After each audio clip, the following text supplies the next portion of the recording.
ADHD. Attention Deficit Hyperactivity Disorder. And I want you to remember this word, this end word, disorder. You see, ADHD is not a disease. It's not an illness. It's a set of behaviours. And if you're really, really lucky, you can tick enough boxes to shout, bingo, my kid's got ADHD. Fine. So what happens when your child gets ADHD? In 2010, according to the NHS, 661,000 children were diagnosed with ADHD, a set of behaviours. The majority of those children are put on Ritalin. Ritalin is an amphetamine. It's a Class A drug. You can sell it on the streets and earn a fortune. But we give it to kids as young as 6. 661,000 children. Now the FDA and the World Mental Health Organization, in a report published in 2010, stated that children and teenagers have a 500% chance of dying suddenly because of Ritalin. 500% rise in the risk of dying suddenly because Ritalin causes cardiovascular disease. It actually says that on the little packet you get in the little box. It also causes super hyper-anxiety, hallucinations, psychosis, and a number of other things, including death. Now, my grandson was diagnosed with ADHD when he was 7 or 8 years old. School couldn't cope with him, could not cope at all. He liked to sit in cupboards. He felt safe in cupboards. Perfectly logical to me. He hated people that said, you have to do this, if it didn't make sense. Couldn't stand adults. They were stupid, as far as he was concerned. So a lot of fist banging, a lot of shouting, a lot of pulling our hair out and spending an awful lot of time in the head teacher's room. We got my grandchild diagnosed with ADHD. And he went to a paediatrician consultant who immediately said, yes, I spent 5 minutes with this lad. Stick him on Ritalin, that'll do the job. We didn't want to put him on Ritalin, so we had him privately assessed. And believe it or not, he didn't have ADHD.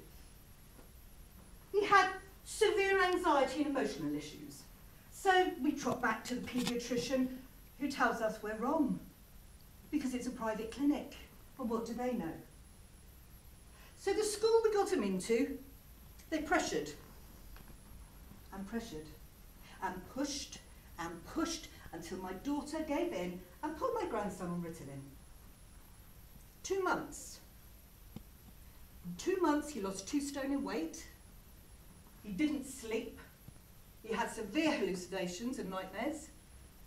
And we had to take him off the Ritalin because he turned into a drug addict. That's the only thing he could think about. Had to have his pills, he'd be good at school. And the clever thing about Ritalin is that it works, it's actually administered Monday to Friday, term time. Well, that tells you something, doesn't it? Teachers push for it while they're at school. You know, let's push them with some sort of medical thing that they'll be quiet because they can't cope. And my grandson's in a specialised school, but they couldn't cope.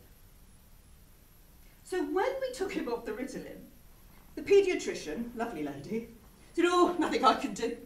If he won't take the Ritalin, oh, nothing I can do. There's no other therapies. There's no nothing. So my grandson had to work his way through school, learning to deal with his own issues, learning to deal with the issues that he had, because we refused to allow him to deal with this medication they wanted to put him on. In America, in the last 10 years, 158 children have died because of a direct link to Ritalin. That's a direct link. That doesn't take into account the amount of children who may have died, but then indirectly, where Ritalin may have just moved them on the way. And in this country, last year, it's reported by our NHS that 11 children died and 2 committed suicide. That may be small numbers, but that's 11 children dead and 2 who committed suicide. So why do we do it? Why do we give our children a drug that doesn't cure them? The box actually says there is no known positive results to say that Ritalin works on ADHD. So we've given our children a drug that we know can kill, but it doesn't cure. Now where's the sense in that? And as soon as these children get to 17, they're not prescribed it anymore because they're no longer at school. So the only people who benefit from Ritalin are school teachers. And trust me, during the holidays, life is hell for these parents when these kids are no longer on anything that's dumbed them down, because then they go into withdrawal. So there we are, 661,000 children diagnosed with ADHD, the majority of which will be put on Ritalin, a drug that does not cure because ADHD is not a disease or an illness. What we are doing is playing Russian roulette with our children. So I'm going to say to you, if you are in a position where your children are going through this, or you know families that are having their children diagnosed at the moment, just stop and do your research. Check out what Ritalin really does. And for God's sake, do not play Russian roulette with a drug that will do nothing for your child, but may kill them.